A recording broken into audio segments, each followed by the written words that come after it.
नमस्कार, बुलेटिन में आपका स्वागत है। आपके साथ मैं हूं जीनत सिद्दीकी। महात्मा गांधी की जयंती के मौके पर आज कांग्रेस और भारतीय जनता पार्टी देश भर में अलग अलग कार्यक्रमों का आयोजन कर रही है। महात्मा गांधी की 150वीं जयंती पर प्रधानमंत्री नरेंद्र मोदी राष्ट्रपिता की समाधि स्थल राजघाट जाने के साथ दिन की शुरुआत करेंगे। वहीं कांग्रेस नेता प्रदेश भर में पदयात्रा निकालेंगे। पीएम मोदी तय कार्यक्रम के मुताबिक आज पूर्व प्रधानमंत्री लाल बहादुर शास्त्री जी के समाधि स्थल पर भी जाएंगे। समाधि स्थलों का दौरा करने के बाद प्रधानमंत्री संसद जाएंगे, जहां वो दोनों नेताओं को पुष्पांजलि अर्पित करेंगे। इसके बाद शाम को वो अहमदाबाद के लिए उड़ान भरेंगे और साबरमती आश्रम जाएंगे। गांधी की याद में साल 2014 में स्वच्छ भारत अभियान की शुरुआत करने वाले प्रधानमंत्री मोदी वहां स्वच्छता के लिए आयोजित होने वाले एक कार्यक्रम में हिस्सा लेंगे।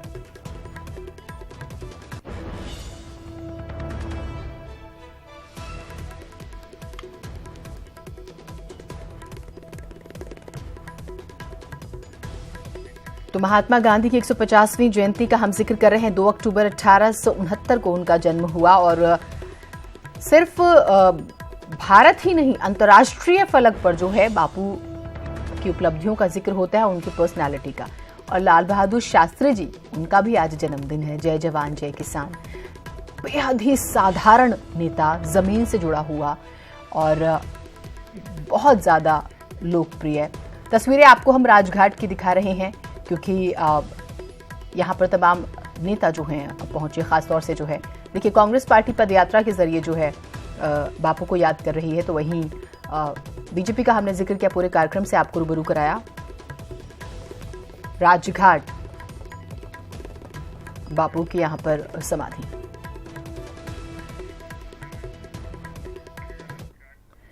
गांधी जयंती पर यूपी विधानसभा का स्पेशल सेशन होगा। इससे पहले लखनऊ में मंगलवार को बीजेपी विधानमंडल दल की बैठक हुई। सभी विधायकों को अपना विजन डॉक्यूमेंट पेश करने के निर्देश दिए गए। सीएम योगी गांधी जयंती पर सीएम आवास से लेकर 1090 भवन तक करेंगे पदयात्रा। तो आज विशेष सत्र जो है यूपी विधानसभा का, और विधानमंडल दल की बैठक थी और उसी में सभी माननीय नेतागण मार्गदर्शन किए और सबको काम करने का निर्देश दिए, जिसमें माननीय विधायकगण को अपने अपने क्षेत्र के बारे में, सभी माननीय मंत्रीगण को अपने अपने विभाग की उपलब्धियों के बारे में और आगामी क्या कार्य योजना उसके बारे में सदन के पटल पर सबको अपनी अपनी बातें रखनी है। और वहीं दूसरी तरफ कांग्रेस नेता प्रदेश भर में पदयात्रा निकालेंगे। पार्टी के अंतरिम अध्यक्ष सोनिया गांधी महात्मा गांधी की जयंती पर दिल्ली में निकाली जाने वाली एक पदयात्रा का नेतृत्व करेंगी। साथ ही पार्टी महासचिव प्रियंका गांधी लखनऊ में, जबकि राहुल गांधी महाराष्ट्र के वर्धा में पदयात्रा का नेतृत्व करेंगे।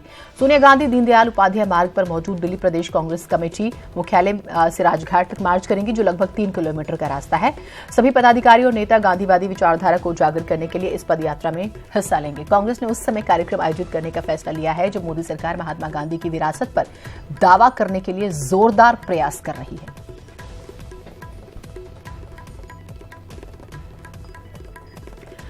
तो कुल मिलाकर जैसा कि अब कांग्रेस पार्टी के कार्यक्रम से भी हमने आपको रूबरू कराया। आप बीजेपी की जब हम बात करते हैं, और आज स्पेशली पूरे दिन के कार्यक्रम को देखिए, सुबह शुरू से लेकर आप शाम तक, जब प्रधानमंत्री जो है गुजरात जाएंगे, साबरमती आश्रम का जिक्र। और देखिए, गांधी जी बहुत सारे आरोप लगते हैं ये कि सिर्फ स्वच्छता अभियान तक जो है उन्हें सीमित कर दिया गया, लेकिन उनके किरदार को अगर आप सच में समझना चाहें, कभी गांधी को पढ़िएगा। राजीव तिवारी हमारे साथ, हमारे सहयोगी दिल्ली से जुड़े हुए हैं। रंजना हमारे साथ लखनऊ से हमारी सहयोगी जुड़ी हुई हैं। राजीव, आपसे शुरुआत करते हैं। हम जब गांधी जी की बात करते हैं, तमाम किताबों से आप भी रूबरू होंगे और मैंने भी जो है काफी किताबें पढ़ी। इस वक्त जो होड़ है, दोनों ही पार्टियों के कार्यक्रमों को भी बताइएगा और किस तरह की कोशिश हो रही है गांधी जी के नाम को लेकर, वो भी।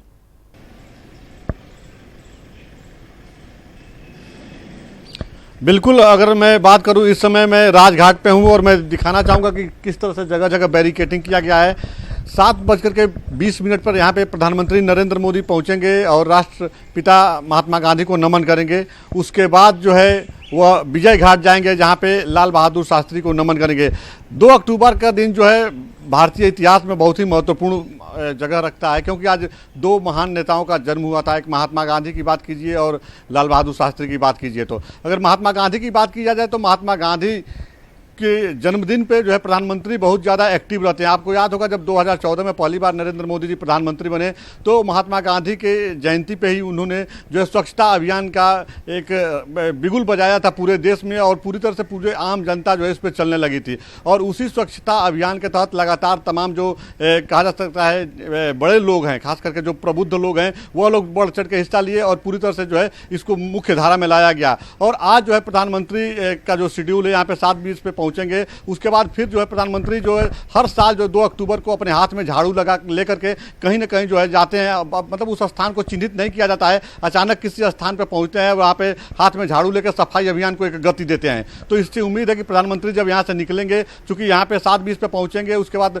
फिर विजय घाट जाएंगे, फिर उसके बाद पार्लियामेंट जाएंगे, उसके बाद जो है कहीं ना कहीं जा सकते हैं और वहाँ पे सफाई अभियान को एक मुहिम दे सकते हैं। और दोपहर 12 बजे के बाद गुजरात जाएंगे और वहाँ पे शाम को साबरमती आश्रम में उनका कार्यक्रम है, वहाँ पे शरीक होंगे। और देश भर में महात्मा गांधी का जो कहा जा सकता है, महात्मा गांधी ने देश को आगे बढ़ाने के लिए, आज़ादी के लिए, या देश में अहिंसा का जो उन्होंने रास्ता अपनाया था उसको आगे बढ़ाने के लिए जो है आम जनता को संबोधित करेंगे। क्योंकि आप देख सकते हैं कि पिछले दिनों जब यूएन में जब प्रधानमंत्री गए थे तो वहाँ भी उन्होंने बताया कि महात्मा गांधी की जो परंपरा है उसको हम लोग आगे बढ़ा रहे हैं। और इसी क्रम में जो है आज जो है जो प्रधानमंत्री का मिशन रहा है, कहा जा सकता है कि खुले में शौच मुक्त करना है भारत को, तो इसके लिए भी मतलब एक मैसेज दे सकते हैं कि इसको हम लोग और तेजी से बनाएं और हर घर में जो है सुलभ शौचालय की व्यवस्था की जाए। जी बिल्कुल, रंजना जी भी हमारे साथ हमारी सहयोगी जुड़ी हुई हैं। रंजना जी, आज विशेष सत्र यानी कि हम न सिर्फ राष्ट्रीय फलक की बात करें, अगर सिर्फ यूपी की भी बात करें तो वहां पर भी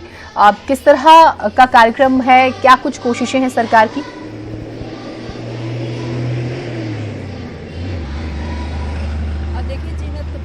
के सभी नेता निकल चुके हैं। आज एक कार्यक्रम यहाँ पे राजधानी में, क्योंकि सत्र शुरू होना है, विशेष सत्र बुलाया गया है, इसके लिए सभी विधायक और मंत्री राजधानी में है। और सुबह 7 से 8 के बीच में प्रभात फेरी रखी गई थी और सभी वार्ड में लखनऊ के मंत्री, विधायक और प्रदेश अध्यक्ष खुद चौक इलाके में हैं और सीएम भी यहाँ आएंगे जहाँ पे हम खड़े हैं। और यहाँ पे हम दिखा सकते हैं कि प्लास्टिक वेस्ट संग्रह श्रमदान का कार्यक्रम होगा, खुद जाएंगे सीएम और जो कचरा होगा उस सड़कों पे उसको उठाया जाएगा और लोगों को एक संदेश देने की कोशिश की जाएगी कि आप लोग प्लास्टिक वेस्ट का जो है प्लास्टिक का प्रयोग न करें। और सिंगल यूज प्लास्टिक जिन्नत जो है उसके लिए शपथ दिलाएंगे सीएम यहाँ पे कि सिंगल यूज प्लास्टिक जो है उसका लोग प्रयोग न करें। तो उसके लिए एक शपथ ग्रहण समारोह होगा। स्वच्छता का मिशन है जो प्रधानमंत्री का, उसको पूरा करने के लिए बीजेपी ने यहाँ पूरी तैयारी कर ली है। और आज यहाँ पे प्लास्टिक नो मोर इसको जो है लेकर के और सारे विधायक मंत्री फील्ड में निकल चुके हैं। 7 से 8 का टाइम है जीनत और लखनऊ के सभी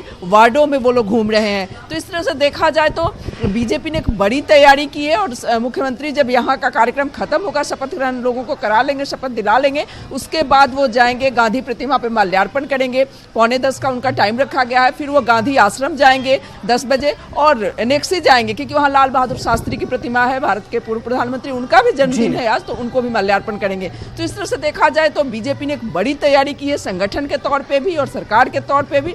सरकार का ये कार्यक्रम है और संगठन ने अपने सभी नेताओं को सभी वार्डों में भेज करके एक संदेश देने की कोशिश की है कि किस तरह से जन जन तक पहुंचा जाए। और साथ ही साथ शाम में 4:30 बजे जीनत रक्षा मंत्री राजनाथ सिंह आएंगे क्योंकि उनका संसदीय क्षेत्र है। सभी सांसदों को कहा गया है पदयात्रा करने के लिए, तो वो भी शाम में 4:30 बजे लखनऊ पहुंचेंगे। महात्मा गांधी की प्रतिमा पर माल्यार्पण करके हुसैनगंज तक वो भी पदयात्रा करेंगे। तो इस तरह से देखा जाए तो जो सभी सांसदों को उनके लोकसभा क्षेत्र में पदयात्रा का मैसेज देने के लिए कहा गया है, तो बीजेपी ने उसकी तैयारी कर ली है। आप दोनों से जो है हम अपडेट्स लेते रहेंगे, तस्वीरें जो है हम साझा करेंगे। और बहुत महत्वपूर्ण ये बात की सिर्फ आज ही के दिन बापू या शास्त्री जी को याद मत कीजिए, आप वक्त निकाल के उन्हें पढ़िए और देखिए कि वो किस तरह की शख्सियत है और हम कहां पर बैठे हुए हैं, हम क्या कर रहे हैं, जरा सोचिएगा इस बारे में।